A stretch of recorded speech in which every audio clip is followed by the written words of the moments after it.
There's been a lot of great questions today from entrepreneurs saying, Brian, what can we do? What can we do? First of all, we must strengthen the economy. When we strengthen the economy, it strengthens all things. And I had a great guest on the show the other day, Luke Johnson, one of the founders of Pizza Express. And I've had countless numbers of entrepreneurs, economists from Imperial College. I've had people in the hospitality sector. I had Steve McNamara of the London Taxi Drivers Association, a union of 18,000 black taxi drivers. They all came to me and they said, Brian, we've got to find a way to get back to work. Steve McNamara said, my drivers are struggling from mental health. I take a cab home every night. They said, Brian, you're my first job of the night. You know, I can barely survive here and I'm going crazy at home. Got to find a way to get London back to work. And I agree with all these people. I had John Graham from the Theaters Trust that said, Brian, we can safely get our theaters back. I have a solution, but our government won't let us do it. I'm here to find solutions. And I believe that if we can give a timetable of how we get out of this crisis, we can allow our business people to start investing in the economy now. They need a roadmap out, and it's so crucial. And the truth is there are 6 boroughs in the capital right now: Newham, Haringey, Barnet, Brent, Hounslow, and Waltham Forest. They've all suffered a double whammy of the highest levels of furloughed workers here in the UK, and that's going to turn into unemployed workers unless we solve these issues right now with our economy. Again, this lockdown hurts the lower income areas worse than anything else, and it's the untold story, and it's something that we need to talk about right now. And Lambeth Council, where I am right now, recently an article says that it has, quote, one hell of a job coming, according to a leader there in the council, as it hears of a £42.7 million overspend following the COVID-19 response. We've got boroughs in this city that are struggling. And I'm literally on the ground right now in Lambeth, and they're suffering from a £43 million overspend because of COVID, and there's no end in sight. I really feel for these councils that are struggling, and that's why I'm going to every single one of the 32 boroughs in this city, and I want to hear your challenges and I want to offer solutions. But let's be honest, getting London back to work is the one move that will help strengthen everything I'm talking about. It's going to provide strength to our communities, to our families, to our transport structure, to our health infrastructure. It's going to provide even solutions to some of our knife crime issues. I have got 12 detailed policies that go in down to the letter of how we can solve these problems. But again, we've got to start with the economy, and that is the first thing we're going to do. So I want to go to your comments last. I'm hearing police sirens behind me, and honestly, folks, we could be pulled over at any point right now. They could stop us, they could detain us, they could arrest us, they could find me again. You know, it's difficult what we're doing right now, but we believe in the democratic process. We believe in free and fair elections. But the truth is we are ready right now to be arrested. I'm ready to go to jail right now if it means preserving your right to choose and your right for democracy. If you don't know anything about your candidates, then how can you actually have a free and fair election on May 6th? So we're taking our chances out here, but we're going to keep doing this every single day, going to every single borough of London. I want to finish off with some final questions to you, and I want to thank Lambeth for having us. Tell me, what borough do you live in, and what question would you like me to ask when I come and visit you? Next, do you think it was right for the police to detain us, to fine us, and to ban us from campaigning, and do you think the move was political?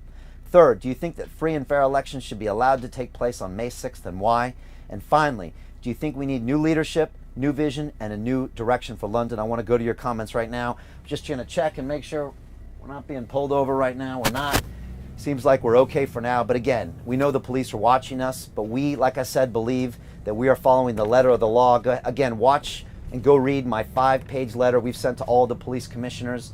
You can go see it on my Instagram feed right now. But again, our legal team has said that we are doing the right thing. We are following the letter of the law. We have a COVID secure bus. And again, it's your right to free and fair elections. So I'm going to these final questions from you and getting your comments here. Got a great one here. I've got the City Cyclist on Instagram that's saying, definitely the man for the job. That's Brian for mayor, and I appreciate you coming in here and saying that right now. Got some other great comments here. I got Ms. Deanne Smith that just said, volunteered to help you become mayor. So thank you so much. If you go to brianformayor.london, you can volunteer. You can share our pages. You can tell your friends about us. The truth is this is going to have to be a community effort. This is going to have to be a group effort.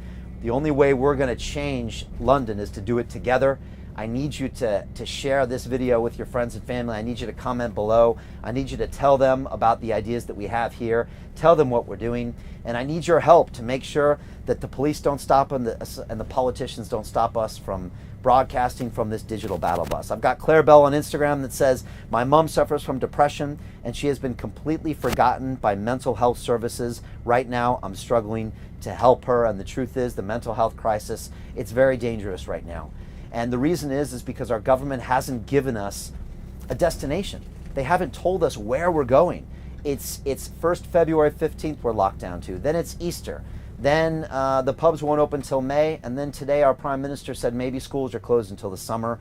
That uncertainty is really bad for our mental health. We've got to stop that now. Our mental health is everything right now. A couple more comments coming through here. I'm going to wrap this up. We got Ronan Murray. 123 on Instagram saying, having 2 children and homeschooling is taking its toll. I noticed that my youngest child is suffering. Ronan, it's a great point. And any parents right now, please leave me your comments below. The stress of having to work from home as a parent and having your children having to homeschool at the same time, I mean, it's probably impossible. And yet our politicians seem to think that it's okay. Lockdown is not okay, because it forces us to deal with situations that are untenable. It's not going to be viable. Every day it's very difficult to do this. We need a roadmap out. We need a safe way to get back to work. Last comment here from Shane Fox on Instagram says, since Khan has been in, there has been a lot less events and socials for schools and disadvantaged children. Would you bring back these events again? We've got to find solutions to get people back to work, but we have to do it in a COVID safe and secure manner. So I am open for all those things, but let's look at the science. Let's make a proportionate response to the virus as opposed to this blunt instrument where we just lock down everything. I don't think that's the solution. And again, finally, I want to end on this note. Our politicians, they are there to innovate, to find solutions for us, but they're not doing this right now. All they do is they lock down, lock down, lock down. They use fear as a weapon to control us. It affects our mental health. It's ruining our economy. It's dwindling our savings.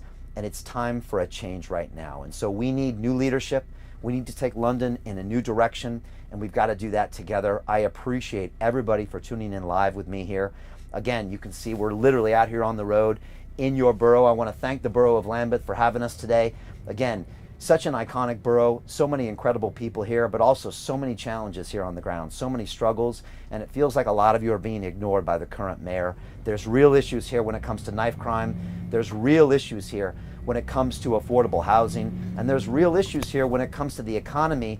During lockdown, you are affected much more than some of our more affluent boroughs, and that needs attention from the mayor. Again, with leadership, we can turn this around quickly. But if we don't take action, then you're going to get 3 more years of these current policies, and I don't think anyone wants that. So let's have free and fair elections on May 6th. If it's by post, that's fine. But let's make sure that all parties can go out there and campaign to make sure that you have your democratic right to vote. I call on the Labour Party, the Conservative Party, Liberal Democrats, the Green Party to all join with me and demand that we have the right to campaign and that we make sure free and fair elections come into place.